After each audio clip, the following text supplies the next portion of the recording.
Welcome to our lesson today, and today we are looking at English.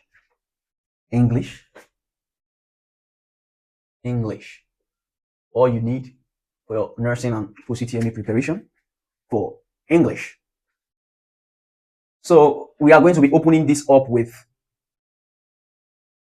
a concept in English called article. All right. You must have heard of article, and you might have thought that article is something very, very easy. Yes, it's very easy, but most students don't know what an article is. They don't even have any idea, or it could be that what you know is not what it is. So articles in English, articles. All right. What are articles? Articles are used to what? To denote general or specific. Okay. It tells us if something is general or specific. So general is like covering everything.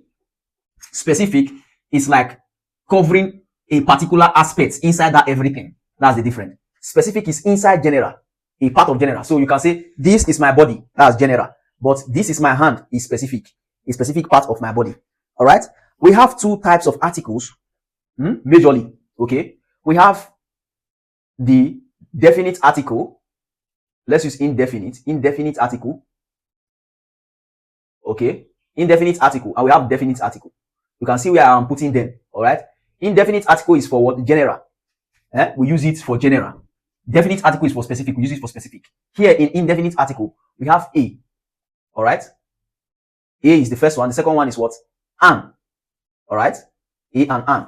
Why for the definite article, we have D. All right. Article is very easy. I will break it down for you. All right. So what are we looking at next? We are looking at how to use these articles. All right. Countable nouns. Okay. You can use these two articles for countable nouns. Countable nouns. You can use the two articles for countable nouns. You can say a countable, a share. Share is countable, right? Yes. You can say the share. Share is also countable, right?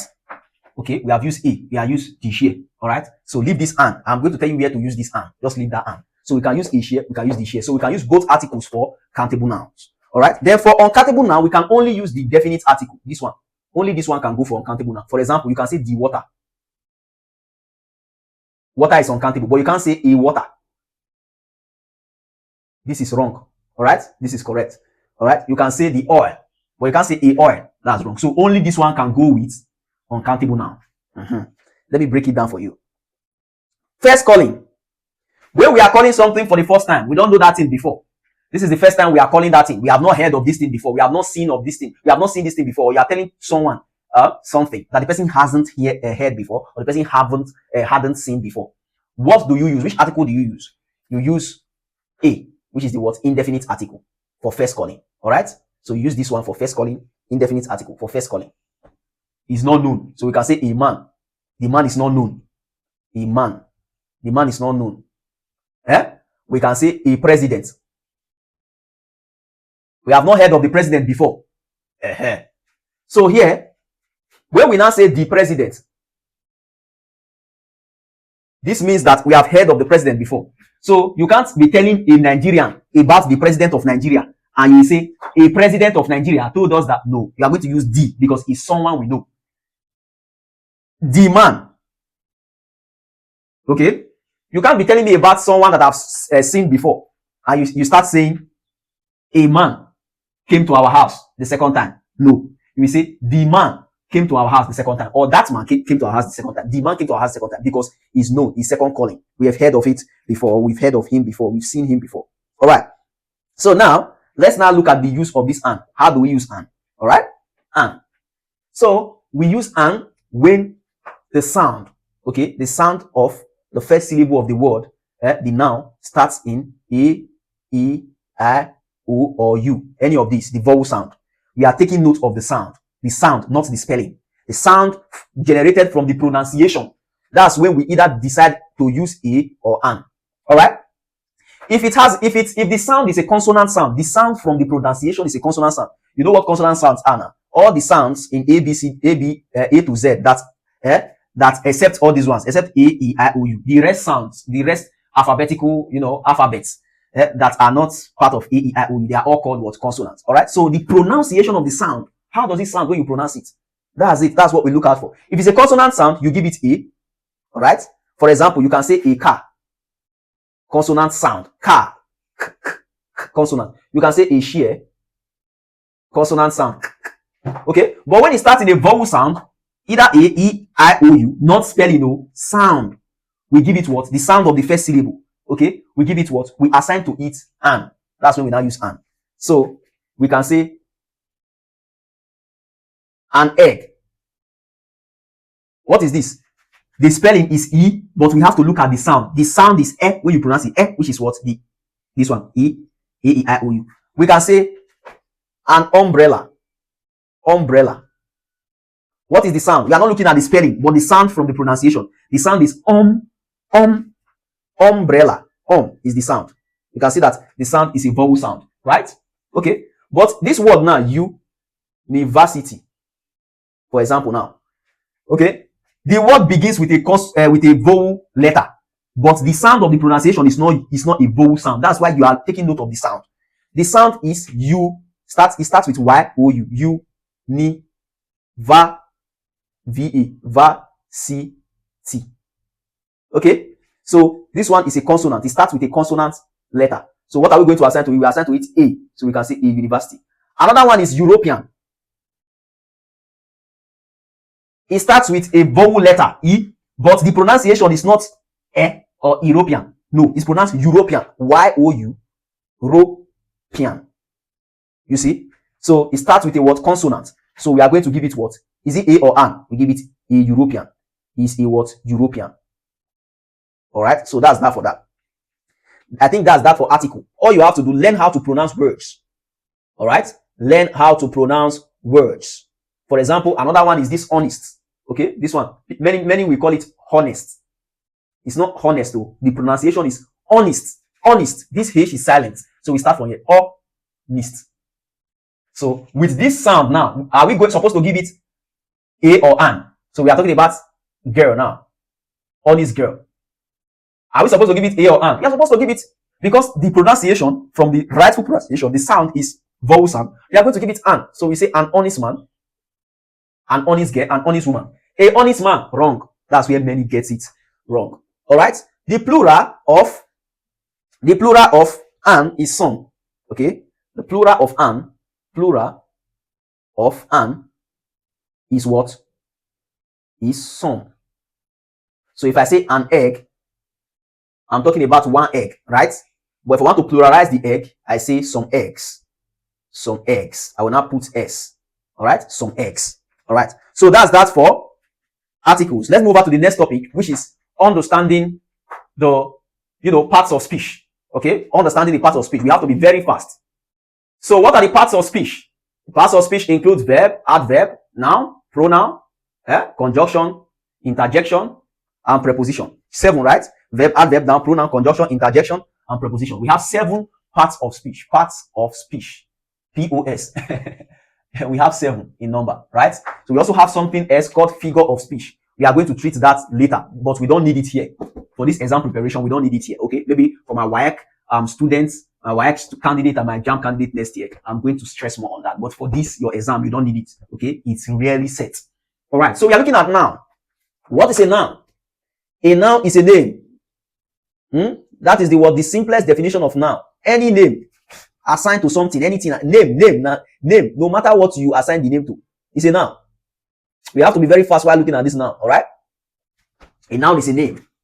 Noun, name. All right. Noun is a name.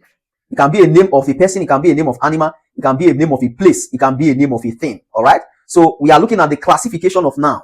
Classification of noun. All right. We classified noun in 3 pairs, and you are going to see various types of noun. But the major 3 pairs of noun classification: classes of noun. Classes of noun. Noun can either be classified as what? Countable and uncountable. Okay. Countable and uncountable. Countable now is what? A noun that can be counted, right? A noun that can be counted, something you can count. But before we look at this countable, let's do it one after the other from what we can see. All right. Another class of noun is noun can be classified as concrete and abstract. All right. Let's start with this one. Concrete, abstract. What are concrete now? They are now things you can see and touch. For example, table, chair, and so on and so on. What are abstract? They are nouns that you can't see nor touch. They are intangible. This one, they are tangible. You can see it, you can touch it. This one are what? Intangible. You can't see them, you can't touch them. All right? But we know they exist. For example, love. Can you see love? Can you touch love? Anger. Can you see anger? Can you touch anger? Hope. Can you see hope? So, all those are now. Believe. Belief. All these are now. You can't see it, but they exist. Therefore, countable and uncountable nouns, okay, it means things that can be what counted. For example, chair, table, house. You can count them. But uncountable, it means what? Things, a name that cannot be counted. For example, water. Water, oil. Oil. And some, some other, what kind of noun is that? Some other collective noun, okay, like evidence. You can't say evidences. Okay. All right. No, let's just come on this one. Let's remove this one. Let's leave it like this. Oil and water. All these are uncountable nouns. All right. Money is also an uncountable noun. All right. So this uncountable noun, how do we count them? We count them, right? 1, 2, 3. Therefore, countable noun, how do we count them? Since they are uncountable, we use intensifiers or measurement equipment or intensifiers to count them. Okay. Intensifier, fires, or measuring equipment, or units, or units. We use intensifier or unit to count them. So we can say for water, we can say a cup of water. You can see a cup of water. That's what we use in measuring them. A cup of rice. Rice is uncountable. A cup of rice. A cup of oil. A bottle of oil. We can use other units like 1 milliliter of oil. You can see the intensifier, milliliter. We can say 1 liter of oil. 1 liter of water, and so on and so forth. Then for money, for example, we can say $1, $2, $3, and so on and so forth. So that's that for that.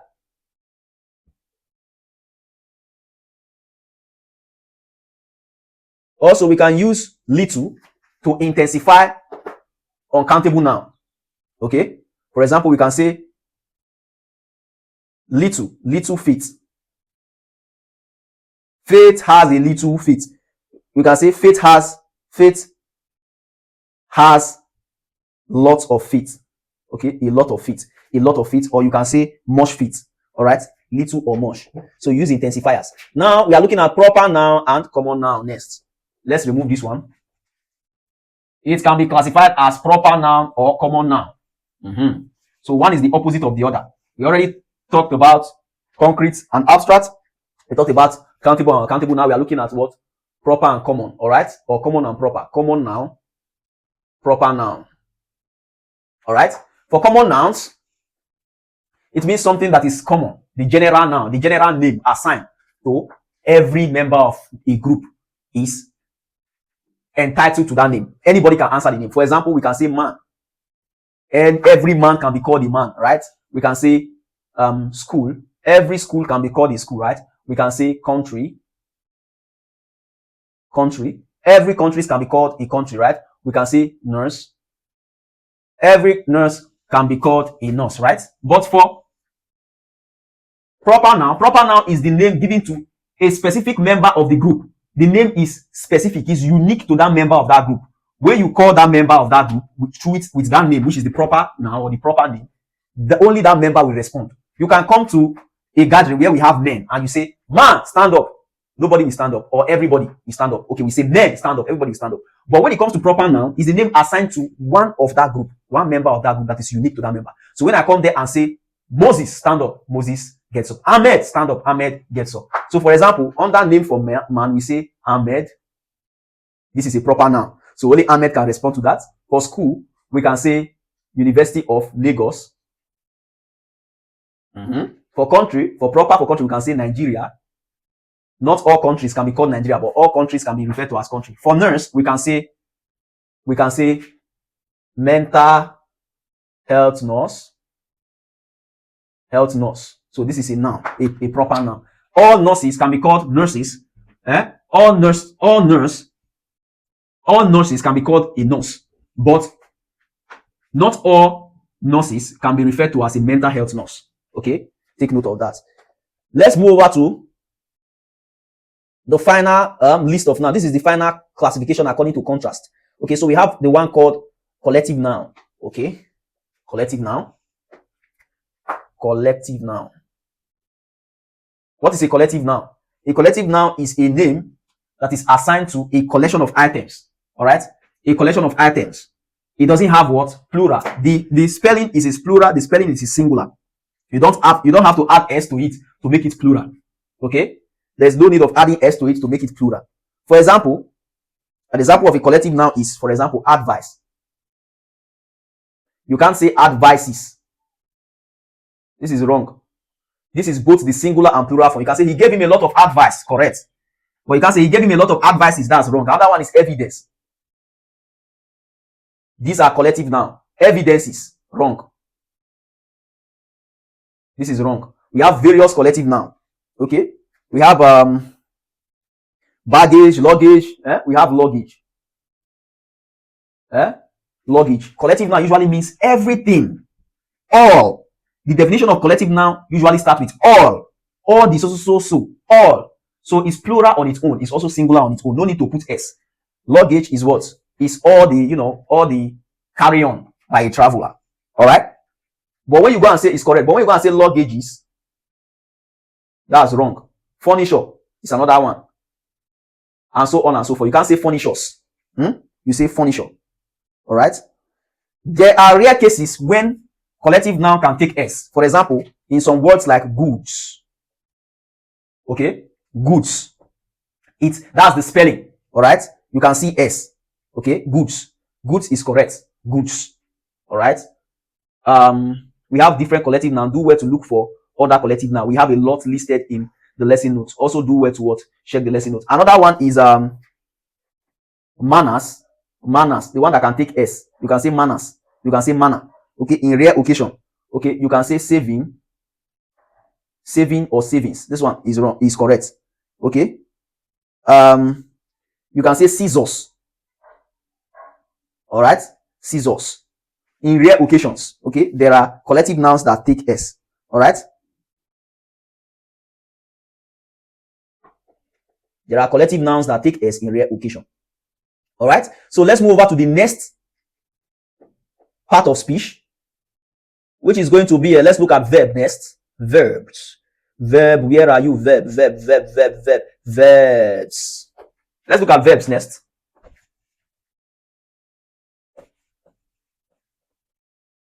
Verb. What is a verb? A verb is an action word. Don't be so they teach us then for school.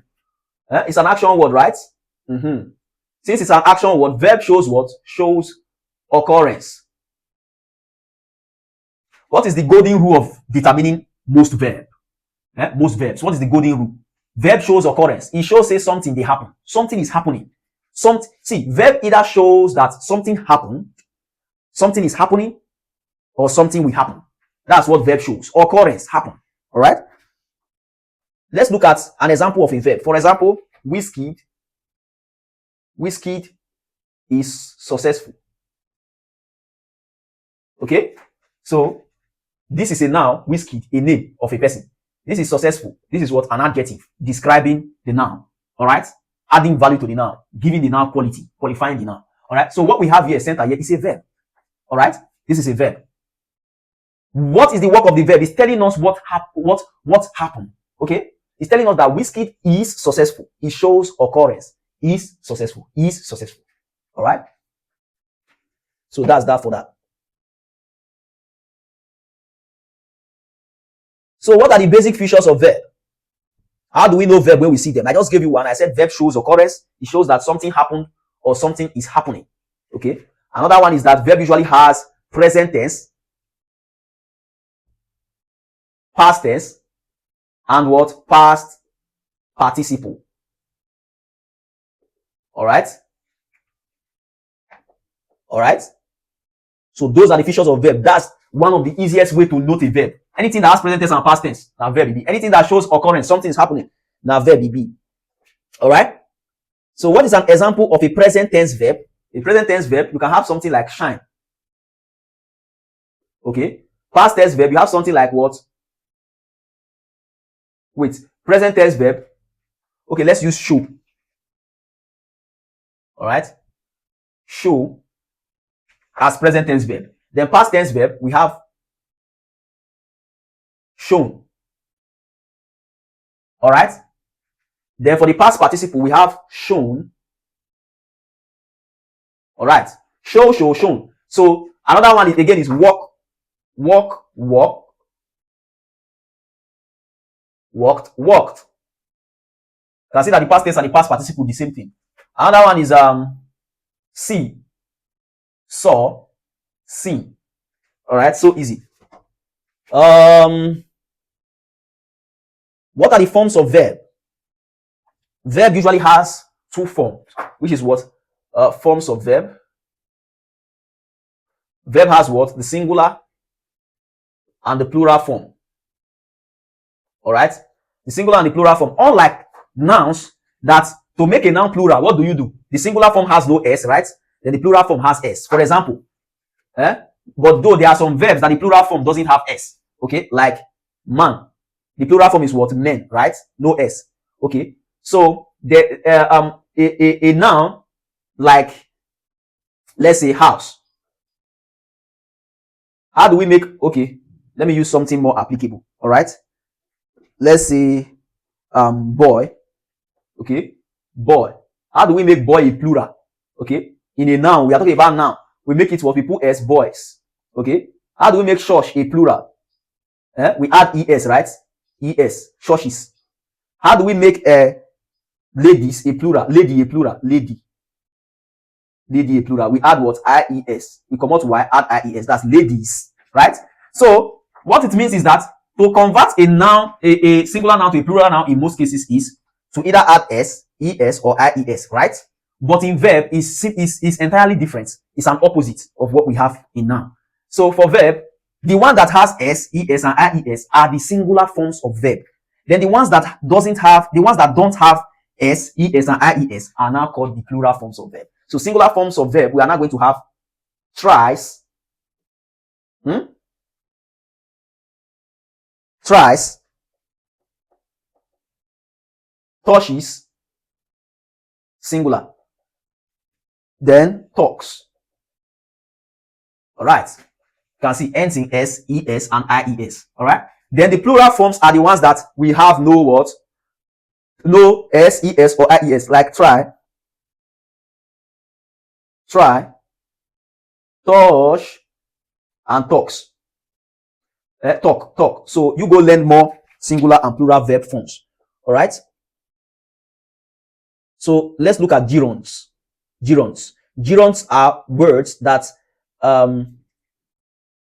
gerunds are nouns. They are known as nouns. Okay. Gerunds are nouns, but they have something to do with verb. So gerund can either be a verb that shows present continuous, that is showing continuous. Gerund can show continuous, or it acts as a noun. All right. Gerund. Okay. So gerund usually end in ing. All right. It either shows continuous or it can act as a noun. I will show you where it's showing continuous and where it's acting as a noun. When you have gerund as the beginning of the sentence, just know that it's acting as a noun. All right. For example, you can say writing is difficult. You can see this one is a gerund. As a what? Is functioning as a what? As a noun. Anytime it begins the sentence, it's functioning as a noun. But anytime you have it in the middle, but when you have it in a sentence but not the beginning, just know that it's functioning as a verb. You can say, I am writing the book. Here, this gerund is functioning as what? As a verb. All right, showing continuous, that someone is present continuous tense. Someone is writing a book at that time. All right.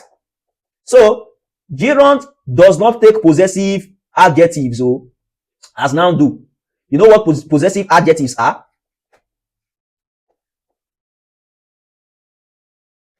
This is one of the mistakes common in Nigeria. One of the mistakes, common grammatical mistakes. Okay, possessive adjectives are like own,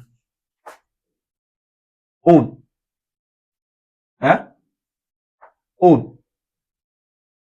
Like you can say my own.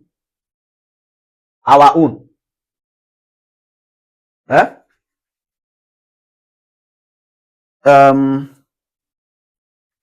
Okay, let me just remove that own.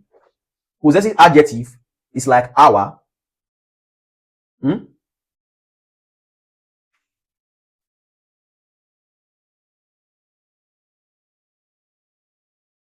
Our, his, okay, our, his, their, and so on and so forth. All these are possessive adjectives. All right. So gerund should take possessive adjective.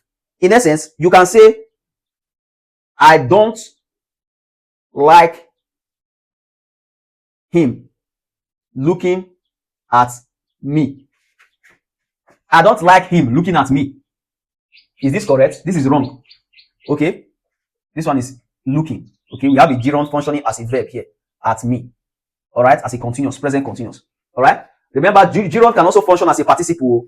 So don't forget that one. Gerund also functions as a participle. But let's leave that aside. I don't like him looking at me. Okay. Yes. So I'm asking you now, is this statement grammatically correct? It's not correct, but it's a common statement made in Nigeria. I don't like him looking at me. You use possessive adjective for gerund. This is the gerund. This one is a pronoun. You put possessive adjective here like his. I don't like his looking at me. Okay. So other examples can be, he doesn't like our playing at home. Don't say he doesn't like us playing at home. You use our. Okay. You can say, I don't like their coming to my house. Don't say, I don't like them. You're not going to be using pronoun. I don't like them coming to my house. No. Okay. Always use possessive adjective. All right. You can say, the fact that it's not because of the fact that you are there looking at me like that. No. Okay. I don't like his walking to my house uninvited. Correct. Not I don't like him walking to my house uninvited. Okay. So take note of that too. He's cashing a code, upset our plan. Okay. He's cashing a code, upset our plan. Yes, that's correct. But we can't say him cashing a code, upset our plan. No. So when does a gerund function as a participle? When we have the gerund as at the end of the sentence. For example, seeing is believing. All right. This gerund here is acting as a participle. Believing. Participle. All right. Seeing is believing. All right. So when you have it at the beginning, it functions as what? Noun. In the middle, it functions as what? Verb. At the end of the sentence or towards the object side, is function as a what? As a participle. Verbs without continuous. That's what we are looking at next. Verbs without continuous. Any verb that the verb that talks about the 5 senses of man. That's the senses of hearing, seeing, okay, see, smell, touch, hear. What is the last one? Taste. All right, taste. Okay. Any verb that involves these 5 senses of man should not take continuous form. For example, don't say, I am seeing you. That's wrong. I am smelling it. That's wrong. I am touching it. That's wrong. I am hearing you. That's wrong. I am tasting it. That's wrong. Instead, say, I can see you. I see you. Correct? You can say, I smell it. I can smell it. That's correct. This one here, the same thing. Don't just make that mistake. All right? Don't make that mistake. But sometimes you can see verb without continuous appearing and it becomes correct. Okay? For example, when it's functioning as a participle, okay? Or when gerund is functioning as a noun. All right? When gerund is functioning as a noun or when gerund is functioning as a participle or idiom.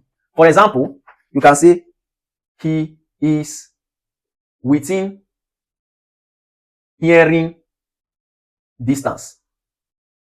You can see that this gerund is functioning as a participle here, hearing distance. All right. We can see seeing is believing. Seeing is believing. You can see this one too. All right. This one is an idiom. Seeing is believing. All right. Is this one idiom or noun? No. because we are looking at this one here. Seeing is functioning as a noun because it's starting the sentence. Okay, so seeing is believing. This one works because it's functioning as a noun. I'm telling you the exception of this rule, that verbs of the verb involving 5 senses of man should not take continuous. All right. The exception is that if the verb can take continuous when it's acting as a participle, we already talked about that. When it's acting as a noun, we already talked about that now, the second one. Then the third example, when it's acting as an idiom. Okay, an idiom. So what idiom are we going to use now here? Idiom. They are seeing each other. They are seeing each other. What does this mean idiomatically? It means what? That they are dating, right? Aki and I say Aki and Popo. Jarvis and Pella are seeing each other. It means that both of them are dating. All right. Also, you can say, I am seeing my doctor this afternoon. That means that you are meeting your doctor. That's what idiom. All right.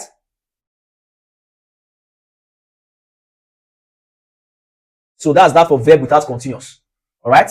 So let's look at the next part of speech, which is going to be pronoun. Let's do pronouns next. Pronouns.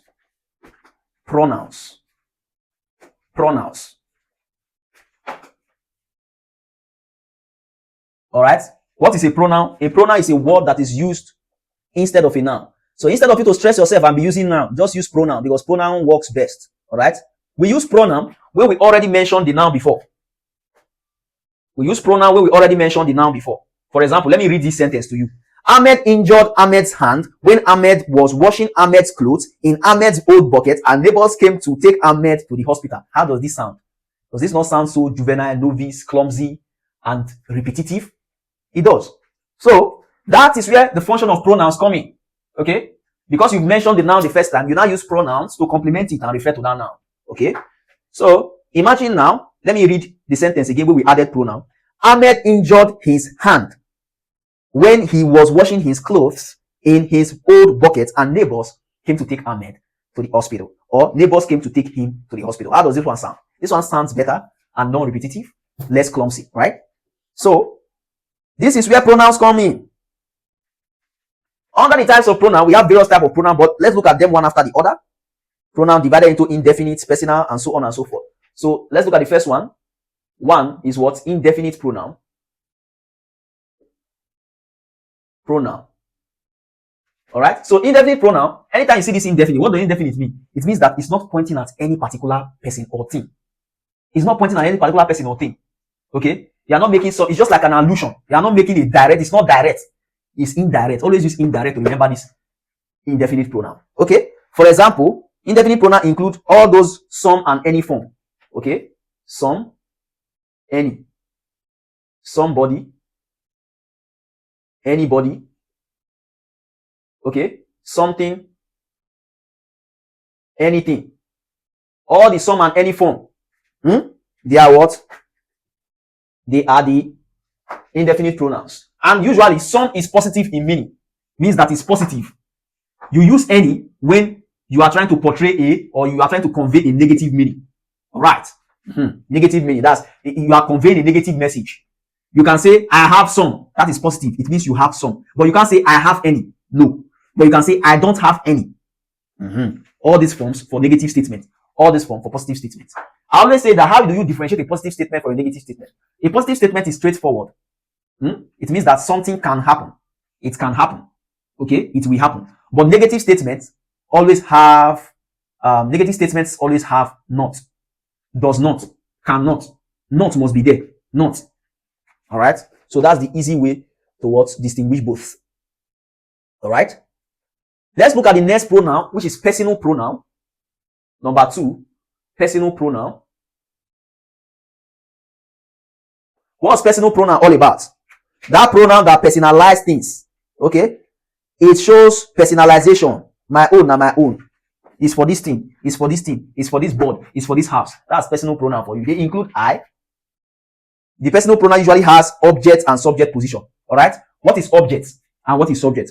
Object position means before the verb. Object position means after the verb. So subject means what? Before the verb. Object means what? After the verb. After the verb comes what? object. So you can have compound subject. Compound subject means that it's more than one word making up the subject. Okay. You can have compound objects too, more than one word making up the object. For example, the girl slapped the young man. All right. So we said subject is before the verb, right? So slapped is the verb. The first thing to do is to what? Find the verb. Slapped is the verb. So this is the verb and this is the what? Subject. The girl makes up the subject. It's a compound subject. All right. So after the verb, we have the what? The object. So this is the object. All right. The object. The major object here is man. Young is a complement. All right. Complementing the man. So everything here makes up the compound subject. This one is the verb. All right. So let's move over to what we were talking about. That the personal pronouns have objects and subject form. We are going to put the subject form here and put the object form here. All right. For subject form, we have I.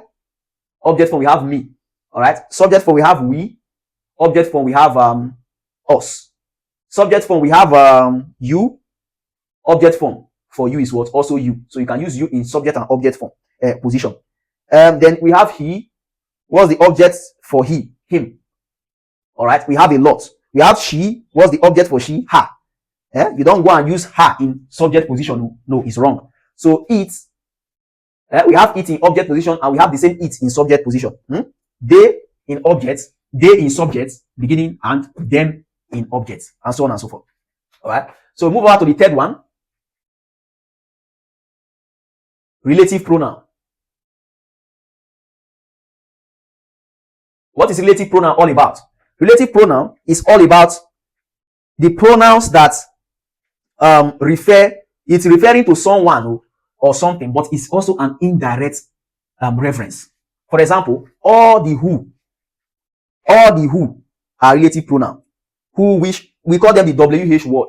All the WH word, they are the relative pronoun. Think of any WH word, apart from whether, we are talking about who, whom, the who and whom form, and we have that. Under the who and whom form, we have whoever, whosoever. Under the whom form, we have who, whomever, whomsoever. We also have whose. All right, and so on and so forth. So we usually have the object, the subject and object form. All the who, WHO form are for what? Objects before the verb. While all the whom form are for the what? Objects. All right, object position most of the time. Rarely can you see whom in the subject position. Very rare. Okay, very rare. All right, we are moving over to the next one, which is demonstrative pronoun. Demonstrative pronoun. Okay, demonstrative pronoun is used to point to people or things. It's used to do what? Point to people or things. Demonstrative pronoun number 4. Demonstrative.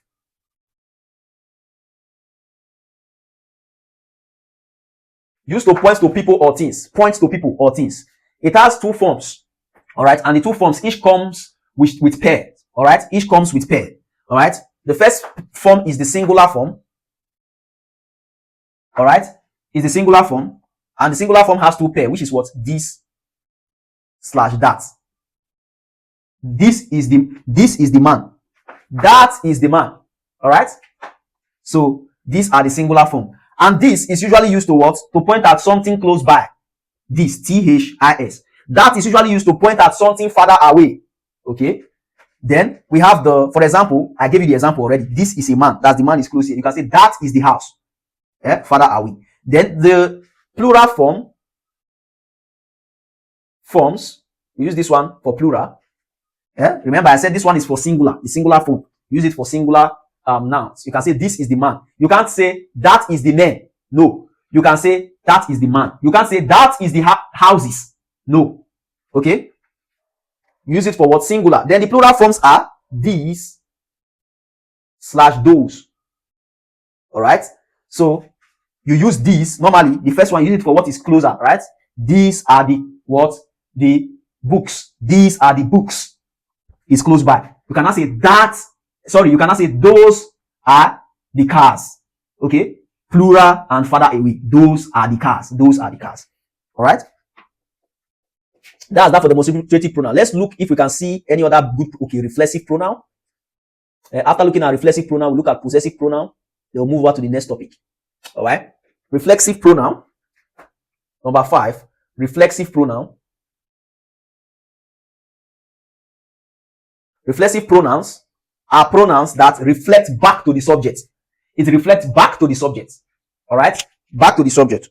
For example, all the pronouns ending in self or selves are the reflexive pronoun. For example, myself, ourself, back to the subject. Themselves, himself, itself, etc. Those are the reflexive pronoun. All right, self or selves. So self is singular, selves is when it's plural. You use selves, themselves, plural, themselves, singular.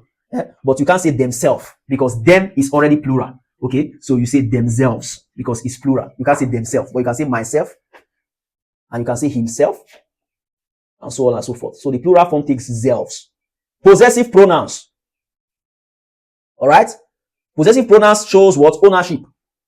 Number 6, possessive pronouns. They show what? Ownership. All right, ownership. They are also called possessive adjective. Remember we talked about possessive adjective just now. So instead of saying my own, you say what? You say mine. It is mine. Instead of saying our own, you say what? Ours. Right? Ours. Just add s. Okay, ours. Okay. Instead of saying their own, you say what? Theirs. And so on and so forth. They are also known as what? Possessive adjective. Okay. So it all depends on where you have. How do you know if it's acting as a possessive pronoun or possessive adjective? I will teach you. If you have this ours or mine close to a noun, if it's close to a noun, just know that it's acting as a possessive adjective. Okay? Just know that it's what? That is acting as a possessive adjective. Okay? If you have it close to a noun. But if you don't have it close to a noun, then know that it's acting as a what? A possessive pronoun. For example, the bag is hers. The bag is hers. What is it acting as here? It's acting as a what? A possessive pronoun. Okay? The bag is hers. Acting as a possessive pronoun. Okay? The bag is hers. Then when does it act as a possessive adjective? When you have a noun close by. Okay?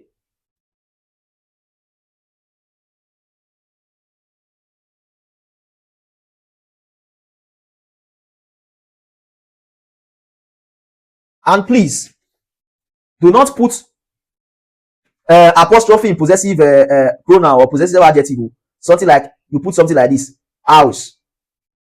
No, it doesn't take apostrophe. Only S without apostrophe. Alright?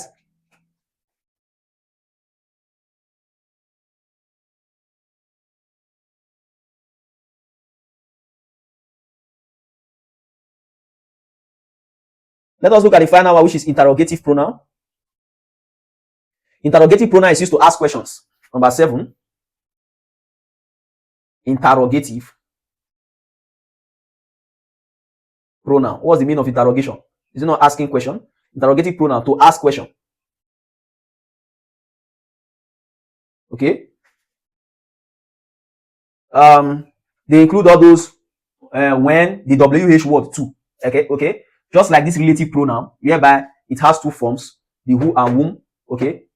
But here, the base, okay, of the relative pronoun, like the who, okay, and whom, is also known as interrogative pronoun. Depending on what you are using it to do, that's what determines if it's a possessive pronoun or relative pronoun.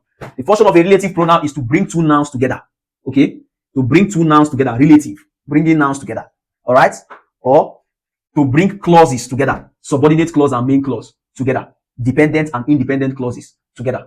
All right. So here we have all the WH word like who, whom. You can ask whom did, to whom are you, who went there. Used to ask question. You have whose pair of trousers is this? Okay, whose pair of trousers is this? Okay, then you can say which, used to ask question. All right, and what? All the WH words used to ask question.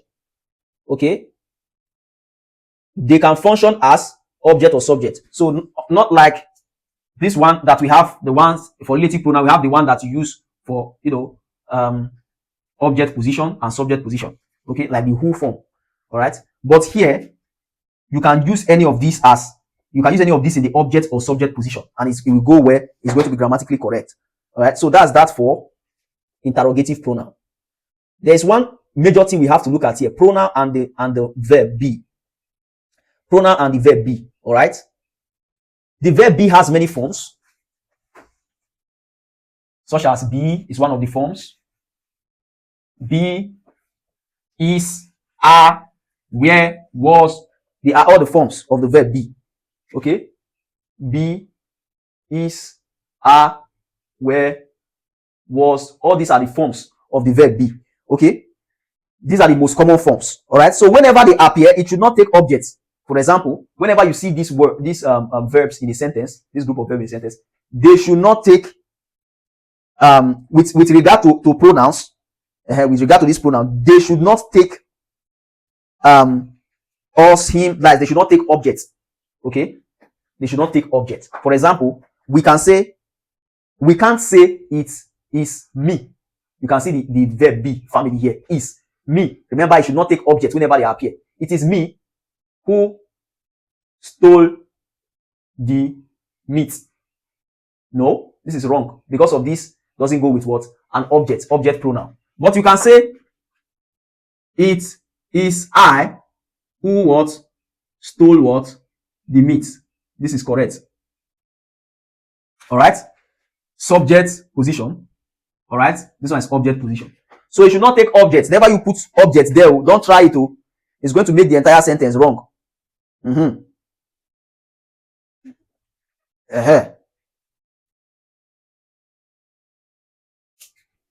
It is I who is to blame. It is he who is to blame. That is correct, because he is in subject position. It is he who is to blame. Correct.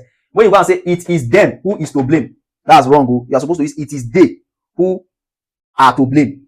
Okay, because they is plural. Okay, it is they who are to blame. Then it is me who is to blame. That's wrong. You say it is I who am to blame. Okay, it is I who am to blame. Okay, you can say it is I who am to blame. Correct. You can say it is I who are to blame. Also correct. All right.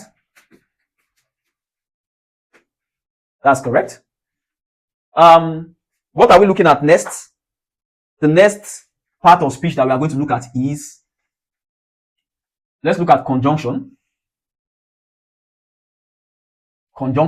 Or let's look at adjective first of all. All right. Adjective.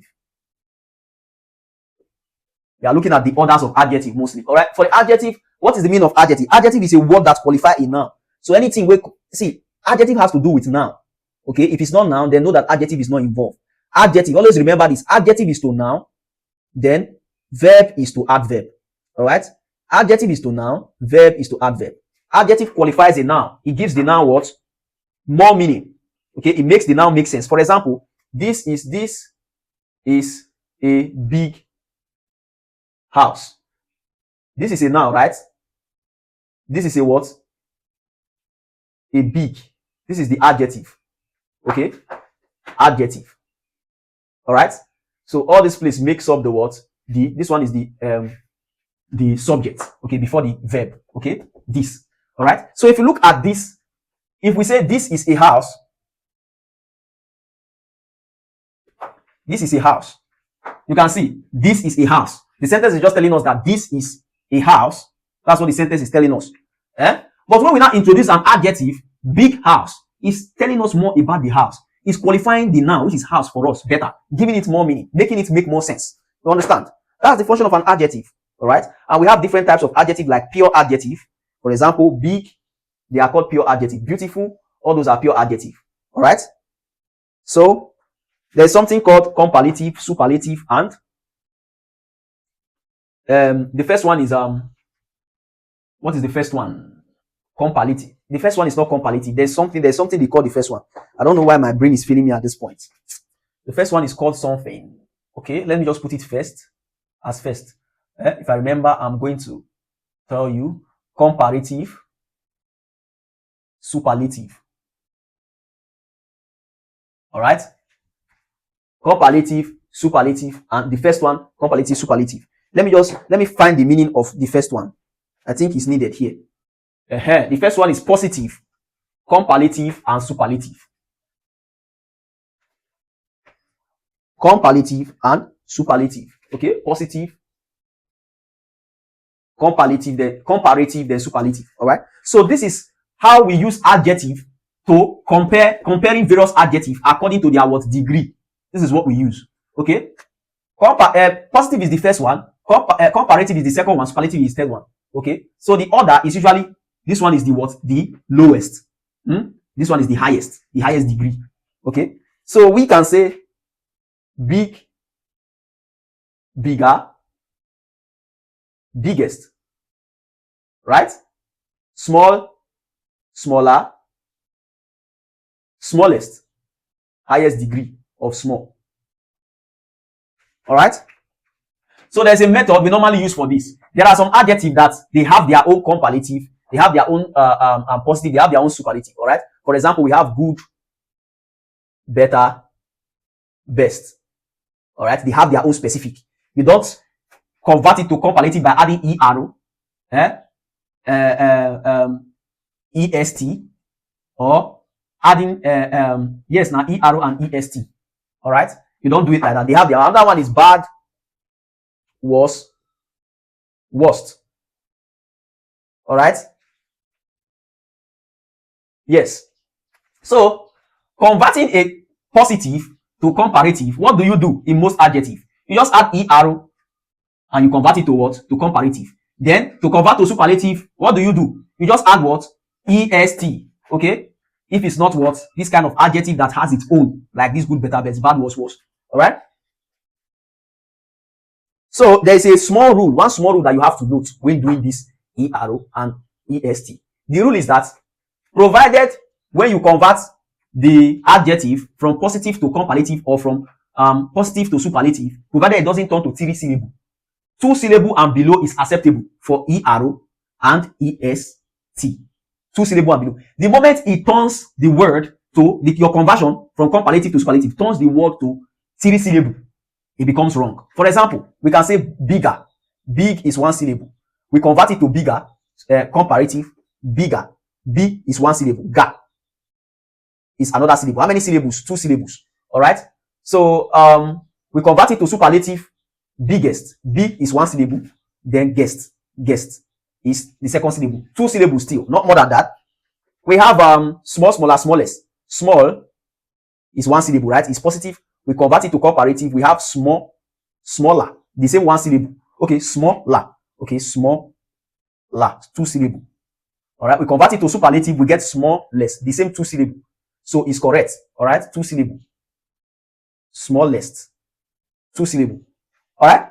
So imagine a word like common as positive. Okay. You now convert it. Common is already 2 syllable. Common. Common. It's already 2 syllable. You now convert this one to superlative now. Commoner. Common. Commoner. Okay, commoner. All right, 2 syllables now, 3 syllables by converting it to superlative. You can see. Then the final one, which is what? Commonness. Nest. 3 syllables. So this is wrong. All right. So that's what you have to know. Provided it doesn't pass 2 syllables, is correct. All right. Then for these ones that you can't convert to this form of superlative by adding ER and est, what do? How do you measure their degree? What is their comparative and superlative? It's easy. For example, this common, how to convert it to comparative, superlative? What you have to do, just use more and most. Okay, for comparative, you use more common and you use most common. Another one again is beautiful. You can't say beautifuler. It's going to be what? 4 syllable self. 4 syllable. Hence, not going to work. Just say more beautiful, and most what? Most beautiful. As simple as that. A, B, C, D. Let's quickly look at the order of adjective. The order of adjective. So one thing that you have to know is that if you can convert from positive to comparative to superlative by adding ER and EST, never you use more or most for the ones that have ER and EST form. Don't use it, it's wrong. You can't say is more small, is most small, the most small house, the more small house, no, or the more big. Or some people will be saying more bigger. Hey, you already have bigger here, you still go and put more. Now, wow, that's wrong. Go. Don't try it. Okay, you only use this more and most for the ones that stretches towards 3 syllable. All right. What we are looking at here now is comparison. Comparison. All right. We're comparing adjective. So when you are comparing, you are using adjective to compare. Use to. All right. That's the first rule. Use to. Use what? To. To is a preposition, right? So use to compare. Don't say I prefer rice than yam. This is wrong. Use to. I prefer rice to yam. Correct. All right. That's the first rule. The second rule is that never you do your comparison between objects and subjects. You compare object and subject. Object and subject position. It should be object-object comparison or subject-subject comparison. For example, he is taller than me. Here is the first thing that we are comparing. He is a pronoun, right? He occupies subject position before verb. This one is correct. So what are we comparing? Taller is comparison. A comparative. Comparing what? Comparing. Okay, when we are doing a comparison, you can use than or when you are doing comparison. It's when you are doing preference. Okay, preference, like I prefer this to this, you use to. Okay, but when you are doing comparison, okay, you can use your than, but don't use to for preference. I prefer him to him. Okay, so this comparison now, we already have the subject. This is the subject. We are comparing subject. And on the other side, what are we comparing he to? We are comparing he to me, and me is what? Object. This is what? Wrong. So we can now rewrite this and say he is taller than. So what do we use? What is the subject position of me in pronoun? Okay. What is the subject position of me? Personal pronoun is what? I. So he's taller than I. Correct. You can also say he is taller than I am. Correct. She is taller than she is. Correct. Okay. She is taller than she is. Correct. Comparing she and she. If you put name here, you can say Ahmed is taller. Okay. Let's say is smarter. Smarter than Tolu. This is correct. But if you now go and put Ahmed is smarter than him, is it correct? Yes, it's correct. Do you know why? If we now put Ahmed is smarter than him, Ahmed is a name. A name as a subject, a name as a noun can take, this one is a proper noun. A proper noun can take both object and subject. Okay, so because this one can occupy both object and subject, whether you put object here, whether you put subject here, it doesn't matter. Okay, so Ahmed is smarter than him, correct. Ahmed is smarter than Tolu, correct. Ahmed is smarter than I, also correct. All right. Okay, let's look at one more example. He is, okay, let's use a place. Abuja is farther than Anambra from Lagos. So what is the comparison we are making here? Is Abuja, the first noun, is farther. This one is the what? The comparative. Than what? Anambra. So we are doing comparison of subjects. That's correct. Let's quickly look at the order of adjective and how we use the order of adjective. Very, very important. All right. In the order of adjective is given as OSASCOMP. OSASCOMP. That's the acronym or the mnemonic. OSASCOMP. All right. Order of adjective is given as what? OSASCOMP. OSASCOMP. All right. O-S-A-S comp. All right. So O stands for opinion. We have to be very fast. Our time is up. O stands for opinion. What is the function of opinion? It's usually a pure adjective like pretty All right. O. So opinion comes first. Then the next is what? The next is size. Adjective of size. Such as what? Big, small, and so on and so forth. Then the next is what? The next is age. Adjective of age, such as old / what? New. The next is what? Size. Usascom, shape. All right. Shape. Such as round, oval, triangle, and so on and so forth. Square, and so on and so forth. After that, we have C, color, such as green, white. O is what? Order. And what is order? Is that order or origin? Origin, not order. O is origin. Don't worry, you don't have to stress yourself to know all these things. This origin is usually word used to describe a place. Describe a place. That's origin. Then M stands for material. You know what material is now? Any material now, like an item. Like bag is a material. Then P stands for purpose. What is purpose? It's often part of the noun. Part of the noun. All right. So you see this was come. Listen, just calm down. The part that you have to take into consideration is this size, age, and color. Just know that size comes before age, then age comes before color. All right. Just knows this SASC. SASC. Okay. Size, age, color. Just know them. Size, age, shape, then color. Size, age, shape, then color. That's the most important here. The rest, they always arrange the rest. But when you read this size, age, color, size, age, shape, color, they do their thing there. I'll give you an example. The small old church building. The small old church building. Does this follow the order of adjective? Small is size. Old is what? Age. Church is what? Is the origin. Building is what? Material. You see? Does it follow the adjective, the order of adjective? Remember, size, age, shape, color. So do we have it here? Size should come first. Yes, size. Age next. Yes, age.